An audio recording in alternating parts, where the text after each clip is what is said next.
咦，用原石穿手鏈，哇，會唔會戒到㗎？你買嘅水晶係咪幫唔到你手咧？唔緊要，上嚟揾我 Peter Sir，我幫你啲水晶重新做調頻。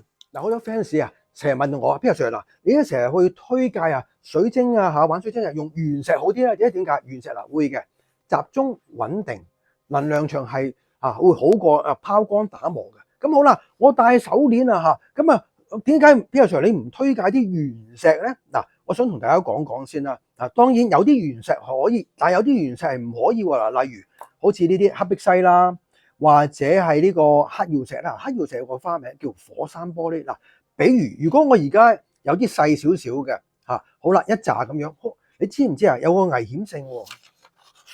嗱，好危險㗎！如果我用呢啲去做穿過去一條鏈，咁我戴住會唔會係即係會能量好啲？嗱，會好少少，但係問題咧問題嚟啦，就會界傷我哋嘅手，咁就點解？危險嘅性我哋就唔好做咯。咁如果好似呢啲呢個係叫黑膽隕石嚟嘅。嗱，佢本身落嚟地球嗰陣時咧，佢唔係屬於地球嘅，佢係揾咗隕石。咁咧全部咧點講啦？冇拋光㗎，佢係比較 smooth 啲嘅，滑啲嘅。